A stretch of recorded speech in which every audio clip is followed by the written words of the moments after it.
Dapat yung gagawin mo is not only for yourself, syempre you have your family na. That's one thing na super important when considering in running a business.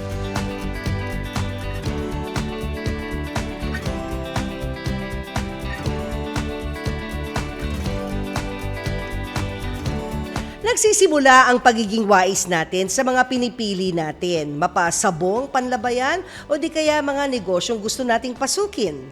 Ako po si Mamo Tintin Babaw at ito ang Wais serye ng Surf Wais University. At ngayong araw makakasama natin ang mga wais at madiskarte moms na ikukwento sa atin ang kahalagahan ng pagiging wais, mapapuhunan man sa negosyo o di kaya sa kanilang pamilya. At kasama ko ngayon si Mommy Nicole. Hi, Mommy Nicole. Hi, Mommy Tintin. Ang business mo pala ay negosyo sa pagkain. Yes, Oo. mainly for dessert. Nag-start siya nung kasagsagan ng mga red velvet crinkles. Natatandaan ko Yes. ba yun? Natatandaan ko yun na nag-trending ang puro red velvet. Yes, doon siya nag-start. Fast forward, nung ikaw ay naging mommy na, nadala mo itong business na ito.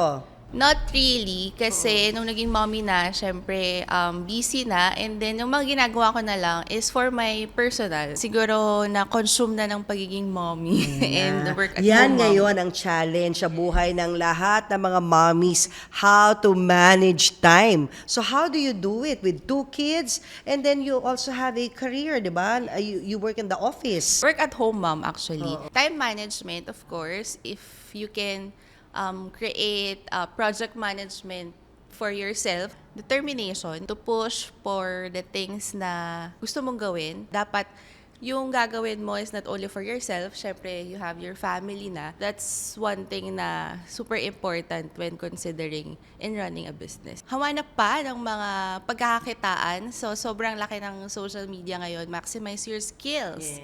Paano nga ba hina-harness yung power and effect ng social media in running a business? Sobrang lawak na, madami ng mga tools na available.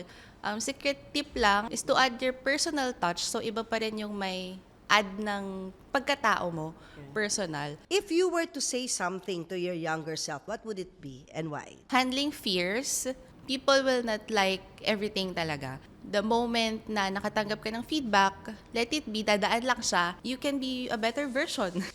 Napatunayan ng ating mom ambassador na si Mommy Nicole na kung may pangangailangan, may wais na paraan. Ako po muli ang iyong Mamo Tintin Babaw at ito ang Wais serye. Do visit waisuniversity.com to learn more about Surf's Wais University.